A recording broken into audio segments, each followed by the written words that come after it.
जय हिंद साथियों। राजनीति की रेखा जो है शायद राष्ट्रीय स्वयंसेवक के लिए एक ऐसी लक्ष्मण रेखा बन गई जिसको पार करने की उसने कोशिश कभी किसी चुनाव में खुले तौर पे नहीं किया। क्योंकि जरा आप याद करके देखिए कि चीन के साथ युद्ध के बाद का चुनाव हो या फिर इमरजेंसी के बाद 1977 के चुनाव हो या फिर आप मंडल कमंडल को लेकर के भारत देश के भीतर में राजनीतिक घमासान और उसके बाद की चुनाव का जो माहौल था, आरएसएस ने खुद को कभी भी सामाजिक सांस्कृतिक संगठन के तौर पर ही अपने आप को रखा और राजनीति को अपने से दूर करने का हमेशा प्रयास इस तरीके से रखा जिससे यह न साबित हो कि स्वयंसेवक अब राजनीति में हिस्सेदारी करने लगे हैं।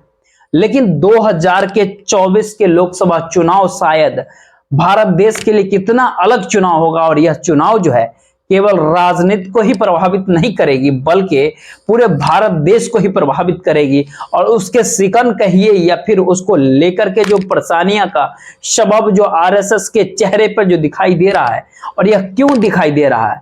ये कोई दूर की बात नहीं कि हर साल दशहरा के मौके पर आरएसएस के सरसंघचालक उनका भाषण नागपुर के अंदर होता है। कल भी ऐसा हुआ, लेकिन कल के भाषण ने इस रेखा के पार जाकर के क्या आरएसएस के चेहरे पर एक ऐसी सिकन की रेखाएं बना डाली जहां पे वो लगने लगा कि आने वाले समय में आरएसएस को डिगाने का काम भारत देश में बाखूबी होगा और चुनाव के समय में तो खास तौर पे होगा। तो क्या यह मान लिया जाए कि राहुल गांधी ने जिस तरीके से आरएसएस को कटघरे में खड़ा कर दिया और आरएसएस ने मानहानि का जो राहुल गांधी पे जो मुकदमा किया और अदालत कटघरे में जो राहुल गांधी को खड़ा किया, यह भी एक राजनीतिक लड़ाई की शुरुआत है। यह आने वाले समय में इस बात का एहसास दिल्ली की सरकार या सत्ता को कह लीजिए हो चला है। यह दिल्ली की सत्ता 2024 के लोकसभा चुनाव में अगर डगमगाए तो निशाने पर सबसे पहले हमारे देश के आरएसएस ही होगा। अगर शायद यही वह कारण है कि पहली बार सरसंघचालक का भाषण दशहरा के मौके पर जो नागपुर से निकल करके आया, उसमें दो बातों पर हर किसी का ध्यान कहीं न कहीं जाकर के अटक गया। पहली वहां पे ये बात की दरअसल जो सरसंघचालक का जो भाषण है ये उनका नहीं है बल्कि देश के पीएम का चुनाव रैली का भाषण है, जिसमें सरकार की उपलब्धियां दर्जनों भर का जिक्र खुले तौर पर मंच से कर देते हुए देश के नेतृत्व को मौजूदा समय में नहीं बल्कि अतीत काल से लेकर के आने वाले समय तक में सबसे बेहतरीन शासक के तौर पर स्थापित करना था। और दूसरी तरफ इस समय में जो परिस्थिति है, सवाल मुसलमान का हो चाहे सवाल ईसाइयों का हो, उसको लेकर के भी आरएसएस के भीतर एक ऐसी हलचल हो गई। अगर सबको एक बराबर नहीं देखा गया, नहीं रखा गया, अगर राजनीति एक बराबर सबको रख नहीं पाती या मोदी सत्ता ने एक बराबर कभी रखा नहीं, तो क्यों ने उस राजनीति से दो कदम और पीछे हट करके खुद को सामाजिक सांस्कृतिक तौर से कहीं आगे निकल करके एक ऐसी राजनीति परिस्थितियों के इस देश के सामने जन्म देने की जरूरत है जहां पर यह कहा जा सकता है कि देखिए हम सेकुलर हैं, हम समाजवादी हैं, हम सबको साथ लेकर के आगे चलना चाहते हैं। खाओ तो होगा लेकिन ये दौर खाओ को भरने के लिए है। यह मत आप सोचिए कि कब क्या अतीत में आपके साथ हुआ, वह तो राजनीतिक की जरूरत ही होती है। लेकिन जिस देश की जरूरत शायद उन जख्मों को याद करना नहीं है, प्रगति के पद पर सबको एक साथ मिलकर के आगे बढ़ना होगा। और आपके मन में सवाल होगा अब क्या कौन सी ऐसी उपलब्धि है जो एक तरफ देश में सरसंघचालक दशहरा विजयदशमी के मौके पर भारत देश को स्वयंसेवकों के जरिए बताना चाह रहे थे, और दूसरा सवाल वहां पे उत्पन्न होता है कि वो ऐसी कौन सी स्थिति है जिसमें उन्हें यह महसूस होने लगा कि इस देश के भीतर में जितनी रेखाएं खींच दी गई है उन रेखाओं को अगर नहीं मिटाया गया या आरएसएस उसे मिटाते हुए नजर नहीं आएगा तो फिर चुनाव के बाद क्या होगा, या शायद इसके लिए भी आरएसएस अपने आप को तैयार कर रहा है। आरएसएस अपने तौर पर कितनी तैयार है और तैयार होना चाहिए, कागज पे अलग है, वैचारिक तौर पे और अलग है, और इस देश के परसेप्शन के अगर मद्देनजर देखिएगा तो एक अलग सोच है। दूसरी तरफ सोचिएगा कि क्या इस समय में खुद पीएम मोदी जो एक समय में संघ के प्रचारक हुआ करते थे और संघ के प्रचारक के पीएम बनने पर आरएसएस ने खूब ढोल पीटे थे और हमारे भारत देश के भीतर जो नफरत और जिस घृणा का जिक्र राहुल गांधी ने लगातार यह कह करके कर दिया कि मोहब्बत की जरूरत आखिर क्यों है, क्या इसका एहसास पहली बार राजनीतिक तौर पर आरएसएस को होने लगा? आप सोच रहे होंगे कि ये पहेलियां ऐसे क्यों बुझाई जा रही। यहाँ पे कुछ सवाल है, जरा इसको सुन लीजिए, उसके बाद एक एक तस्वीर आपके सामने होगा। जो आरएसएस के स्वयं सेवक जमीन पर काम करते, उसने यह देखा, समझा और परखा कि पीएम मोदी सत्ता के जरिए जो आर्थिक तौर पर जो इस देश के अंदर निकल करके आ रहा है, उसको लेकर के बोलने वाला सत्ता में कोई भी नहीं। तो आरएसएस की पहली मुश्किल, स्वयंसेवक की पहली परेशानियां वहां पर होती है। यहाँ पे अगली मुश्किल जो होती है, इस समय में मोदी सत्ता के साथ आरएसएस की सत्ता को खड़ा करके राहुल गांधी या कांग्रेस ने या विपक्ष ने सीधे तौर पर जब निशाने पे ले लिया, तो देश की डेमोक्रेसी और कॉन्स्टिट्यूशन का भी जिक्र हो गया। ये सवाल था। अगला सवाल होता है कि आरएसएस अपने तौर पर क्या सामाजिक सांस्कृतिक परिस्थितियों को जीना इस समय छोड़ चुका है और राजनीतिक तौर पर पीएम मोदी सत्ता के हर कार्यक्रम के पीछे खड़ा होती है? ये भी एक सवाल हुआ। यहाँ पे अगला सवाल फिर होता है कि स्वयंसेवकों की भूमिका और भाजपा की कैडर की जो भूमिका हो, एक ही रेखाएं पे चलने की स्थिति में इस देश के भीतर में बिल्कुल नहीं है। अगला सवाल फिर उठता है कि तमाम परिस्थितियों के बीच सरसंघचालक की भूमिका क्या होनी चाहिए थी। एक और सरसंघचालक को क्या अगर अपने इस स्क्रिप्ट को थमाया जाए और वह बोलना शुरू कर दे तो लगे जैसे पीएम मोदी का कोई चुनावी भाषण चल रहा है, उससे काम चलेगा क्या? ये आखिरी सवाल था।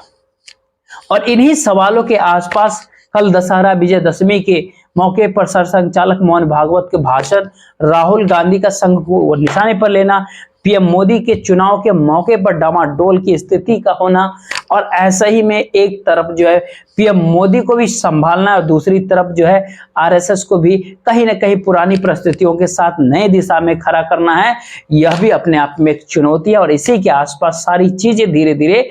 चलाई जा रही है। इसीलिए जो स्क्रिप्ट दिल्ली से निकल करके नागपुर तक गई, और सबसे पहले आज अगर बात करें तो उसी का सामान्य तौर पे आप ऐसा होता नहीं, इसी सत्ता के कार्यक्रम को सरसंघचालक एक ही लाइन में बताने लगे, लेकिन कल उन्होंने ऐसा कहा, बतलाया, यानी संदेश बिल्कुल साफ दिल्ली का था कि आप उपलब्धियों को परोसते चले जाइए, अन्यथा आने वाले समय में हम चुनाव अगर हार गए तो फिर आप भी कहीं के नहीं रहेंगे। जरा एक दर्जन ऐसे मुद्दों को समझने का प्रयास करते कि G20 के जरिए जो सफलता मिली उसकी अंतर्राष्ट्रीय पहचान भारत को में बन गई, इस बात का जिक्र तमाम रैलियों में पीएम मोदी करते हैं। अगला परिस्थिति, आर्थिक स्थिति में भारत 5वें पायदान पे पहुंची और आने वाले समय में 5 ट्रिलियन के साथ वो तीसरी पायदान पे होगी, इसका भी जिक्र पीएम मोदी भाषण में करते हैं, जिसका जिक्र नागपुर में दशहरा के कार्यक्रम में किया गया। टेक्नोलॉजी हमारे देश में कैसे आई, डिजिटल कैसे गांव-गांव तक फैल गई, इसका अपने भाषण में मोदी करते हैं। सरसंघचालक ने दशहरा के मौके पे उन्होंने किया। स्टार्टअप इंडिया के जरिए यह जरूरी नहीं कि नौकरियां ही दी जाए, तो अपने तौर पे इस देश में नौकरियों को खड़ा करने वाले लोगों को खड़ा कर रहे हैं। जो लोग ही नौकरी दे दे तो सरकार अपना पल्ला झाड़ती है, इसका जिक्र पीएम मोदी करते हैं और इसका जिक्र भी मोहन भागवत सरसंघचालक ने नागपुर के अंदर किया। चंद्रयान की उपलब्धि, वैज्ञानिकों की उपलब्धि, पीएम मोदी इसका जिक्र करते हैं, सरसंघचालक ने भी किया नागपुर के अंदर। खिलाड़ियों का इस समय में पदकों का लाना और एशियन गेम्स में 100 का आंकड़ा पार कर जाना, इसका भी जिक्र पीएम मोदी अपने भाषण में करते हैं, इसका जिक्र भी किया गया सरसंघचालक के द्वारा। पीएम मोदी मुस्लिमों के भीतर पासमानदा समाज को कोसते हैं, पासमानदा समाज से हट करके मुस्लिमों को साथ कैसे खड़ा करना है और उनका भी बराबर हक इस देश के भीतर में है, और एक लिहाज से सभी कोई बराबर है, चाहे वो कुछ भी गाँव हो, कैसा भी हो, सबको भूल के छोड़ के सब एक साथ खड़े हैं। इसको नए तरीके से सरसंघचालक ने मुस्लिम और ईसाइयों दोनों को लेकर के बातें रखने की दशहरा के विजयदशमी के मौके पर किया। चीन को लेकर के पीएम मोदी अधिकतर खामोश हुआ करते,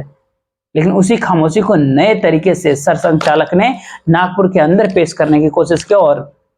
भारत देश के पर्यावरण हो, भारत देश के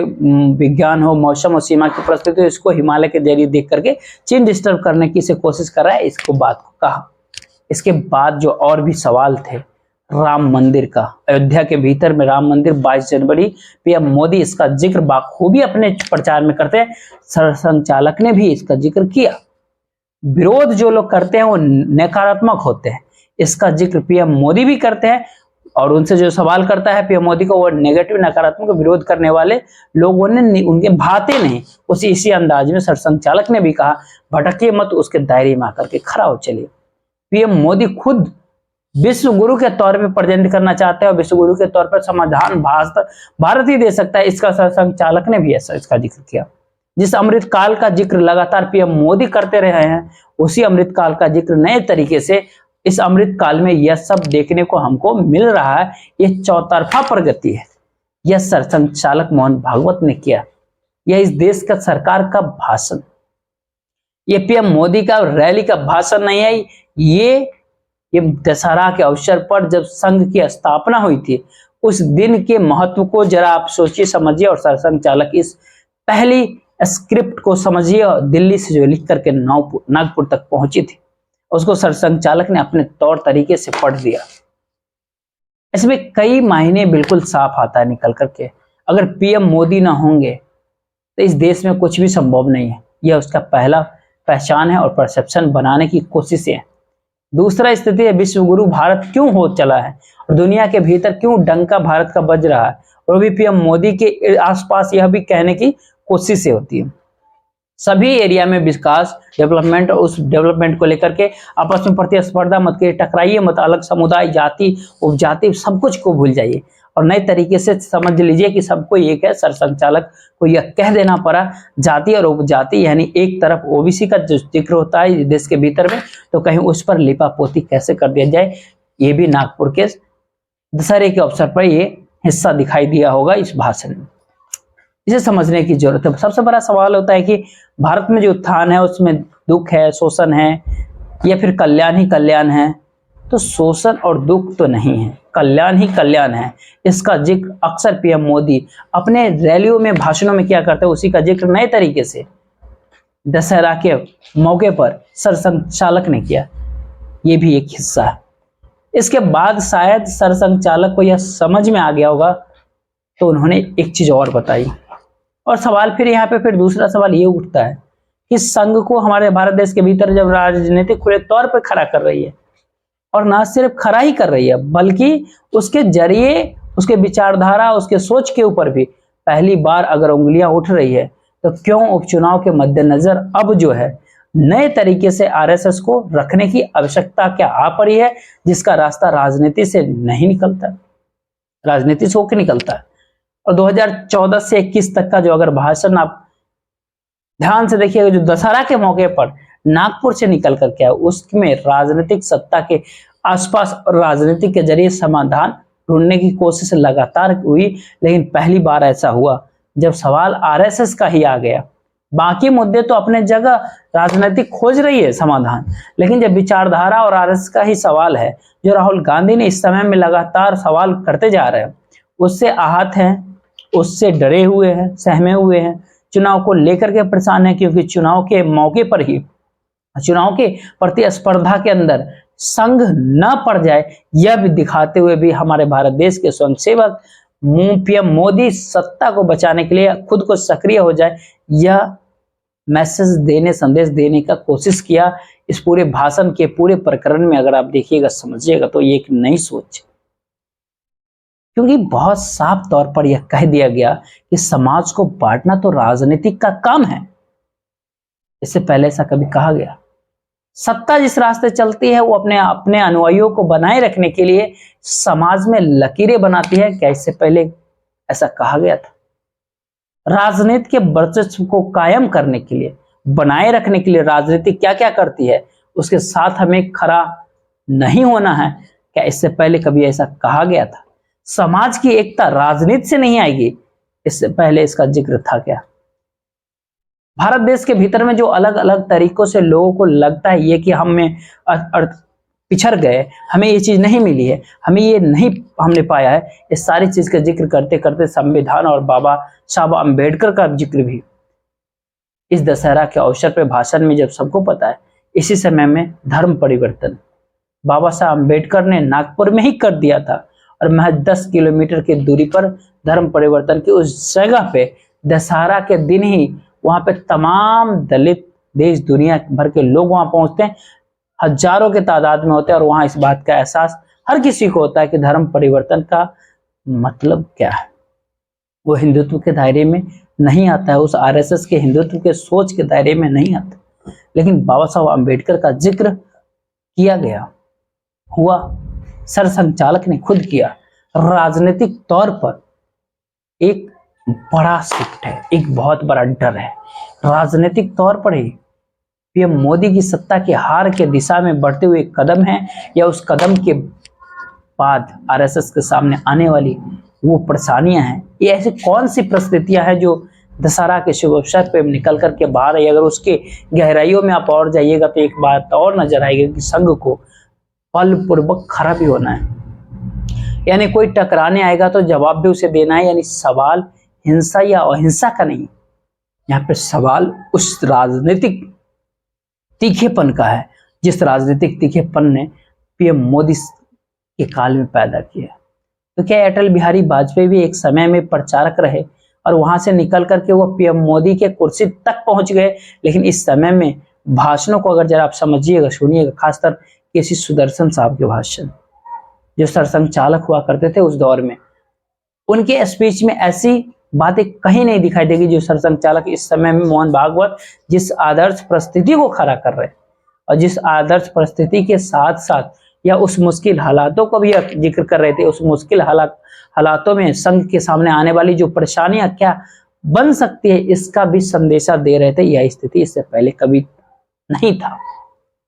तो क्या यह मान लिया जाए कि इस समय में इस देश, भारत देश के भीतर में 100 साल होने के हैं आरएसएस और अगले ही साल दशहरा से शताब्दी वर्ष की शुरुआत हो जाएगी जो 2 साल तक चलेगी, 2026 तक चलेगी। लेकिन जरा आप कल्पना कर लीजिए 2024 में पीएम मोदी की हार एक ही झटके में आरएसएस को कितने पीछे ले जाएगी या फिर उसको किन मुश्किल हालातों में लाकर खड़ा कर देगी, यह कोई बताने की आवश्यकता होनी नहीं चाहिए। आरएसएस को इसका एहसास बिल्कुल हो चला है और इसीलिए पूरे भाषण स्पीच का लबोलवाब जो आप देखिएगा तो एक सवाल उठेगा, जो स्वयं सेवक रूठे हुए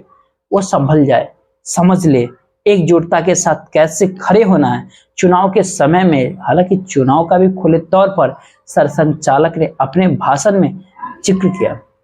हालांकि वह जिक्र रोक देने तक का था, लेकिन एकजुटता और जिस लिहाज से 2024 के लोकसभा चुनाव की दिशा में आगे बढ़ते हुए कदम, उससे पहले 5 राज्यों के विधानसभा चुनाव, खास तौर पे जो 4-5 राज्य जो हैं वहां पर आरएसएस की शाखाएं बहुत बड़ी तादाद में, चाहे मध्य प्रदेश के भीतर हो, राजस्थान के भीतर हो, छत्तीसगढ़ के भीतर हो, तेलंगाना या मिजोरम ही क्यों ना हो, नॉर्थ ईस्ट के भीतर भी 1000 से ज्यादा वहां पे मौजूदगी बाकायदा शाखाओं के जरिए। और सवाल यहाँ पर यह भी चला कि मणिपुर के भीतर में जब 2 समुदायों के बीच का जब हिंसक परिस्थितियों को अगर रोक पाने की स्थिति में स्टेट नहीं रहा, पीएम मोदी ने खामोशी बरता, तो मणिपुर के सवाल को उठा के सरसंघ चालक ने पीएम मोदी की सत्ता के उन भगावों पर मरहम लगाने की प्रयास कर दिया जिससे कोई अगला खरोच ना दे सके। और यह कह दिया दरअसल यहाँ पे कोई करा रहा है, कौन करा रहा है, कैसे करा रहा है, क्यों करा रहा है, स्टेट की भूमिका क्या है, कॉन्स्टिट्यूशन संविधान क्या कहता है, डेमोक्रेसी का मतलब क्या होता है, ये फलाना ढिमका, इस पर कोई बात नहीं थी। राजनीति की एक नई रेखाएं आरएसएस के भीतर ही खींची गई। उसको समझ में आने लगा है कि मोदी काल के समय में उसका राजनीतिक जो है उसके चाहे अनचाहे परिस्थितियों के साथ चला है और राजनीतिक परिणाम जो है उसकी अपनी विचारधारा, अपने संगठन, अपनी सोच को प्रभावित करेंगे। इससे कोई इनकार अब कर नहीं सकता है, क्योंकि जब आप राजनीति के पीछे लग्गू बन जाते हैं और अपनी विचारधारा छोड़ करके सत्ता को ही सबसे बड़े विचारधारा के तौर पर देखने वाली दृष्टि आ जाती है, तो चीजें उसके बाद बचती नहीं है। आप चाहे अनचाहे में उस समय उस दायरे में बिल्कुल खड़े हो जाते हैं जो इस देश की राजनीति से प्रभावित होती है। और जिस राजनीति के ऊपर सरसंचालक मोहन भागवत ये आरोप लगा रहे कि आप समाज को बांटते हैं, आप समुदायों को बांटते हैं, राजनीतिक वर्चस्व का खेल है, वो अपने आए हुए अनुयायियों को पीछे लेने के लिए किसी को भी दुश्मन बना ही लेते। इन बातों का जिक्र भी किया गया, लेकिन क्या यहाँ पर एक ऐसी परिस्थिति देश के भीतर मोदी सत्ता उभर करके सामने, जहाँ पे मुश्किलें आरएसएस के सामने भी है। आरएसएस का सोचना था 2024 में जब 99 वर्ष पूरा होगा और 100 वर्ष पूरा होने वाला होगा तो 1 लाख शाखाएं इस देश के भीतर चलेगी। आज के समय देखिएगा, इनका जो अंतिम जो आंकड़ा 2022 में निकल के आया, मार्च में 2023 में अलग अलग तरीके से कहा गया, बताया जा रहा है कि मार्च 2022 तक की अगर आंकड़ा देखिएगा तो लगभग 38,390 जगहों पे जो है 60,000 से ज्यादा शाखाएं इनकी चल रही है। साप्ताहिक शाखाएं 20,680-81 के आसपास, संघ मंडली लगभग 8,000 के आसपास की है। और इसको फैलाना है, एक्सपेंड करना, और खासतौर पे जिन राज्यों के भीतर अभी चुनाव होने पर और उसके बाद देश भर में चुनाव हो गए, जहां जहां संघ की बड़ी शाखाएं हैं उसमें खासतौर पर केरल में वो नहीं, कर्नाटक के भीतर में बड़ा प्रयोग किया गया, वहां पर भी अब उनकी शाखाएं। आदिवासी इलाकों में, चाहे वो मध्य प्रदेश का भीतर हो, चाहे वो तेलंगाना का इलाका हो या राजस्थान प्रदेश का इलाका हो, वहां पे चुनावी हार मिली पिछले बार, और इस बार उनकी अपनी राजनीतिक जमीन डबल इंजन के चक्कर में फंसती चली गई। ये सवाल लगातार उन जगहों पे है, हर कोई भी पूछता चला गया आदिवासियों के बीच में काम करने वाला इस डबल इंजन में अब भाजपा के साथ है, आप आरएसएस के साथ है, ये दोनों एक है, जवाब नहीं है किसी के पास। इस मुश्किल हालात में सरसंघचालक के सामने इस समय में बहुत मुश्किल हो और एक ट्विनिंग बैठाने की कोशिश लगातार की जा रही है। शायद इसलिए ही पहले ही हिस्से में पीएम मोदी का उपलब्धियों का खाचा और आने वाले संकट को आरएसएस को लेकर के भारत देश के भीतर एक आदर्श समाज की परिकल्पनाएं रखने की, बताने की कोशिश की गई है। आखिरी का सवाल उठता है कि जो अगर 100 वर्ष की आरएस जो होने वाली है उसके सामने सबसे बड़ी चुनौती जो है वो रेफरेंस 9 साल पहले, 9 साल एक प्रचारक की सत्ता रही, आरएसएस का उस समय में कोई भी विस्तार हुआ, वो आरएसएस का विस्तार भाजपा के सत्ता की मलाई खाने के लिए हो रहा था। इसका जवाब देने की कोई स्थिति में आ ही नहीं पाता।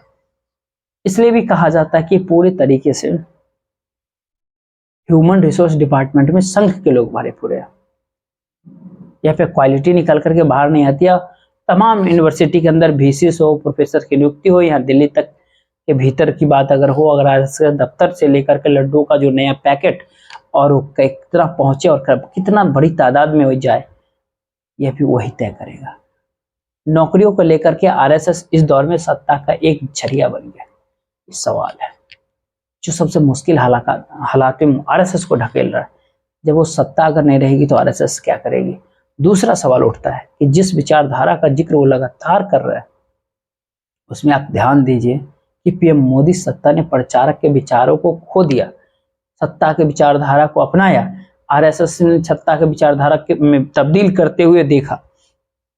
और अपने 40 संगठनों में से जो महत्वपूर्ण 6 संगठन हुआ करते थे, वो स्वदेशी संगठन हो, किसान संघ का संगठन हो, भारतीय मजदूर संघ का संगठन हो, वह अपने तरीके से आदिवासी कल्याण से जुड़ा हुआ संगठन हो, चाहे वो महिलाएं से जुड़ा हुआ संगठन हो,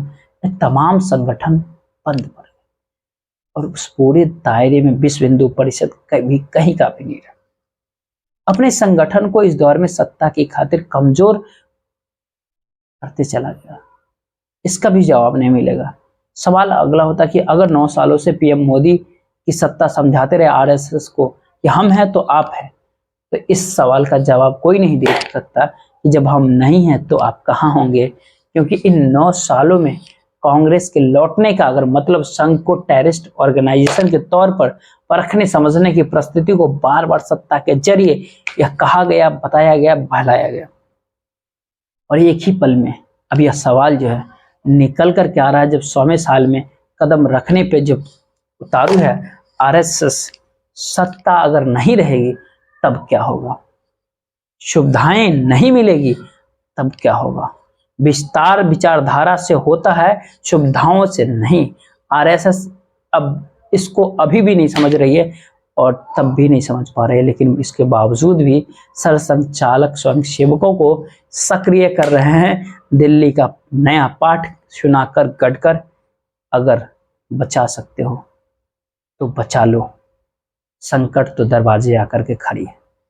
जय हिंद।